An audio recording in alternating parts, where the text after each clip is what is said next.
کان کاٹے، ناک کاٹا، پھر گوٹیاں اتارتا رہا ایسے کر کے اس طرح اس نے دردناک موت ان کو دی۔ جب حضرت عمارہ کو پتہ چلا تو فرمایا لہذا اليوم ارضعته وعند الله احتسبته، یہی دن دیکھنے کے لیے میں نے اس کو دودھ پلایا اور میں اس کے قتل کا بدلہ لوں گی، کہ میں اس کے قتل کا بدلہ لوں گی۔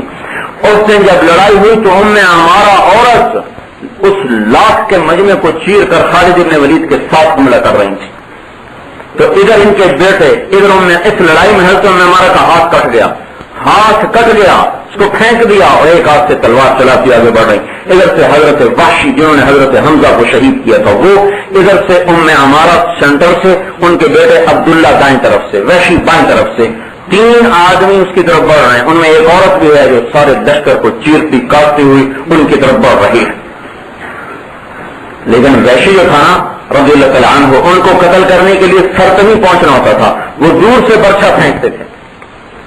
تو جب قریب آ گئے تو اس برچھے کو نکالا جس سے حضرت حمزہ کو شہید کیا تھا۔ خود کہتے ہیں کہ میں نے سوچا اگر آج میں نے اس کو قتل کر دیا تو حضرت حمزہ کے قتل کا داغ میرے دامن سے دھل جائے گا، تو اسی برچھے کو سنبھالا اور مارا، سیدھا اس کے جا کے سینے میں لگا، اوپر سے عبداللہ ابن زید کی تلوار پڑی، اوپر سے حضرت عمارہ پہنچی، تلوار اٹھائی تو بیٹے نے کہا اماں میں نے تیرا بدلہ لے لیا، تو پیچھے ہٹ جا۔ وہی ڈھیر ہوا اور اوپر سے ایک عورت بولی ہائے ہمارے آقا کو حبشی نے قتل کر دیا، مسلمہ قتل ہوا، اس میں کوئی 15,000 کے قریب کفار شہید قتل ہوئے اور 1200 مسلمان سارے صحابہ اس میں شہید ہوئے، جس میں 700 حافظ تھے۔ اور یہ ثابت ابن قیس ابن شماس جو ہیں ان کی سنو، یہ وہ صحابی ہیں جن کی موت کے بعد بھی نصیحت کو اللہ تعالیٰ نے نافذ فرمایا۔ یہ رات کو خواب میں ایک آدمی کو دیکھو میں قتل تو ہو گیا ہوں پر مجھے مردہ نہ سمجھنا، میری بات کو ٹال نہ دینا کہ میں مر چکا ہوں، میں کل جب گرا تھا تو میری زرہ ایک آدمی نے چرا لی تھی اور وہ لشکر کے آخری کونے میں ہے، زرہ کے اوپر اس نے اپنے اونٹ کی جو کاٹھی رکھی ہوئی ہے اس کے نیچے زرہ پڑی ہوئی ہے، وہ نکال کے خالد ابن ولید کو جا کے دے دو اور میرا فلاں فلاں غلام آزاد کر دینا، مکے جا کر مدینے جا کر ابو بکر سے کہنا، اور میرا فلاں فلاں کی امانتیں میرے پاس پڑی ہیں ان کے گھر پہنچا دینا۔ وہ صبح کر انہوں نے خواب سنایا، حضرت خالد بن ولید نے سارے لشکر کا جو معائنہ کیا تو وہاں دیکھا ایک بدو ایک طرف بیٹھا ہوا تھا، اس کی کاٹھی کو جو اٹھایا تو نیچے وہ زرہ پڑی ہوئی۔ تو دعوت کو اپنا کام سمجھا انہوں نے اور 1 سال کے اندر سارے فتنے کو توڑا ہے۔ پھر جب یہ فتنہ ختم ہو گیا تو اس کے بعد پھر 6 لشکر ابوبکر صدیق نے دوبارہ بھیجے ہیں، 4 لشکر شام کی طرف، 2 لشکر عراق کی طرف، یزید ابن ابی سفیان رضی اللہ عنہ دمشق کی طرف، حضرت عامر ابن عاص بیت المقدس کی طرف، شرابیل ابن حسنہ فلسطین کی طرف، اور ابو عبیدہ بن جراح حمص کی طرف، خالد ابن ولید کو عراق کی طرف اور مثنى بن حارثہ رضی اللہ عنہ کو عراق کی طرف۔ یہ 2 لشکر ادھر 4 ادھر کہ اللہ کے پیغام کو زندہ کرو۔ تو ایک جملہ ایک صحابی نے بولا جو میں آپ کو سنانا چاہتا ہوں، جب رستم پرشین امپائر کتنی لمبی چوڑی تھی، جب یہ قادسیہ کی لڑائی ہوئی ہے تو 3164 سال ہو چکے تھے پرشین امپائر کو، تو وہ ان کا رستم جو تھا نا چیف آف آرمی اسٹاف، اور کہنے لگا تم کیوں آئے ہو؟ بھوک کی وجہ سے آئے ہو تو روٹی لے لو، کپڑوں کی وجہ سے تو 2 جوڑے لے لو، اور تمہیں زمین کی بھوک ہے تو جو فتح کر گیا وہ تمہارا، باقی ہماری جان چھوڑو۔ انہوں نے کہا ہم اس لیے نہیں آئے۔ تو کیوں آئے ہو؟ یہ جملہ بتایا ان اللہ ابتعثنا لنخرج العباد من عبادة العباد الى عبادة رب العباد ومن جور الادیان الى عدل الاسلام ومن ضيق الدنيا الى سعتها فارسلنا بدينه الى خلقه ووعدنا بالنصر حتى نفضي الى موعود الله قال ما موعود الله قال الجنة لمن قتل والنصر لمن بقي۔ سبحان اللہ، کیا کہا؟ رستم آئے نہیں ہیں، بھیجے گئے ہیں، اللہ نے بھیجا ہے، کس لیے؟ सारी दुनिया को कुफर से निकाल कर इस्लाम में ले आए, सारी दुनिया को जुल्म से निकाल कर अदल में ले आए, सारी दुनिया को तंगी से निकाल कर फराखी में ले आए।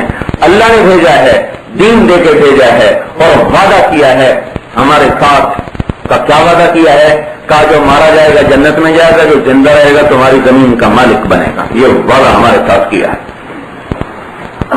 ये हराम हो गया। अच्छा, उनके आने का भी अजीब मंजर था। कमजोर मरियल था घोड़ा, और जो टाट नहीं होता, टाट जो घोड़े के नीचे नहीं डालते, यहाँ तो अब घोड़ों का जमाना ही नहीं रहा, पर लोग जो पंजाब हिंदुस्तान के उनको पता ही होगा, घोड़े के नीचे एक टाट होता है, उसके ऊपर काठी रखी जाती ताकि वो काठी घोड़े को जख्मी न करे। उस टाट का कुर्ता बनाया हुआ था और उसको कांटों से सिया हुआ था।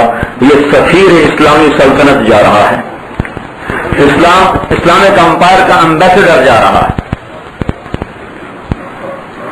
और घोड़ा लेकर ना रुस्तम के दरबार में पहुंच गए। उन्होंने कहा घोड़ा बाहर बांधो। उन्होंने कहा हम घोड़ा और हम एक होते हैं। जब हम अंतर वर्मा होकर अन्नहा अश्तान बिक्रिन फी लबानिल अज़हमी, घोड़े पर तो अरब जान देते थे। उन्होंने कहा घोड़ा मेरे साथ जाएगा, मैं भी साथ जाऊंगा, नहीं तो मैं यहीं से वापस जाऊंगा। उन्होंने कहा जी वो कहता मेरा घोड़ा भी अंदर आएगा। कहा अच्छा आने दो। तो घोड़े पे आए, उससे कालीन पर चलते हुए घोड़े से उतरे और इधर उधर देखा इसको बांधू कहाँ, तो उनके जो गाँव तकिए पड़े थे उसमें से एक की तनी को नेज़े से यूं खींचा और उसके साथ अपने घोड़े को बांध दिया। मतलब वो ये काम ऐसे कर रहे थे जैसे यहाँ कोई नहीं, अकेले काम कर रहे हों। रुस्तम गौर से देख रहा था क्या बला है। चारों तरफ से चमकती तलवारें, 3 लाख का लश्कर, बर हथियार और तलवारों का चारों तरफ, और ये कमजोर सा पतला सा ताज पहना हुआ है। और फिर खड़े हुए और नेजा हाथ में पकड़ा और यूं नेजे को मारा कालीन पर, इतना बड़ा सुराख कर दिया। फिर आएगा, फिर यूं मारा, फिर इतना बड़ा सुराख कर दिया। उसके करीब जाकर जो कालीन था ना, उसको यूं नेजा मार के लपेट के यूं फेंक दिया और जमीन पे बैठ गया। कहने क्यों तुम फर्श पे क्यों नहीं बैठे? तो मुसलमान अय्याश नहीं होता, हमारे लिए अल्लाह का फर्श काफी है। तो फिर अगली ये बात हुई जो मैंने आपको सुनाई, तो वो ईरानी हंसने लगे, कहने लगे ये इस तलवार को ईरान को पता करने का इरादा, तलवारें छोटी थी ना, उनकी तलवारें बड़ी थी। कहा इसकी काट तो वहां देखना जब आमने सामने आओगे। उन्होंने कहा हाँ यहां भी देखा होगा, लाओ। तो उन्होंने एक ढाल सामने की, एक ज़र्ब से 2 टुकड़े कर दिए। तो दूसरी ढाल सामने की, एक ज़र्ब से 2 टुकड़े कर दिए। तो तीसरी ढाल सामने की, एक ज़र्ब से 2 टुकड़े कर दिए। कहा वहां आके देखना तुम्हारे भी 2 टुकड़े करेंगे। वो चला गया। जब चले गए तो रुस्तम ने अपने दरबारियों को बुलाया था, तुमने इस आदमी को देखा था? कहाँ गंदे कपड़े, टॉर्च पहना हुआ, बू आ रही थी। उनका जालिमों उसके कपड़े न देखो, ये देखो कि वो तुमसे किस तरह बात कर रहा था कि उसके दिल पर तुम में से किसी का भी असर नहीं था, वो तुम सबसे मुतासर नहीं था। और मैं महसूस कर रहा था कि जैसे वो हम सब पे हावी है। ये एक ऐसा है तो 36,000 से कैसे लड़ोगे तुम?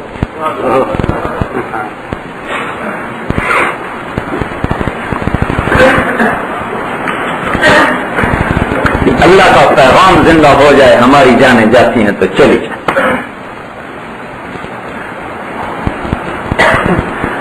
पहले दिन लड़ाई शुरू हुई तो क्या बताऊं, एक साहबी अबू महजन रज़ियल्लाहु अन्हु, उनको शराब की आदत थी, छूटती नहीं थी।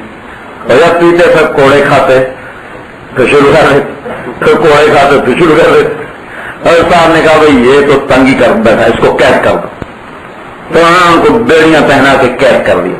काफिया की लड़ाई में उधर सामने जंग छिड़ गई और ये अंदर देख रहे जंग का नजारा, मुसलमानों के कदम पीछे हट रहे थे। तो इन अंदर ही अंदर बेकरार हो रहे। तो कहने लगे, कई करीब से हजरत साद की बीवी गुजरी, हजरत सलमा। हजरत साद बीमार थे, उनको वो दर्द, शटिका का दर्द था, वो बैठ नहीं सकते थे। तो ऊपर किले की छत पर बैठकर सारे लश्कर को देख रहे थे और पर्ची लिख लिख के पैगाम पहुंचा रहे थे, ये करो ये करो ये करो। तो हजरत सलमा गुजरी ने कहा, सलमा मुझे आजाद कर दे और मुझे घोड़ा और तलवार दे दे। मैं मर गया तो मेरा मतलब पूरा हो गया, मैं मर गया तो मेरा मतलब पूरा हो गया। जब हम कहते हैं बच गए तो शुक्र है, मतलब पूरा हो गया। मैं मर गया तो मेरा मतलब पूरा हो गया, और अगर मैं जिंदा रहा तो वापस आके फिर बेड़ियां डाल दूंगा। انہوں نے فرمایا کہ اگر صاحب کو پتہ چل گیا تو مجھے بھی سزا دیں گے، تمہیں بھی دیں گے۔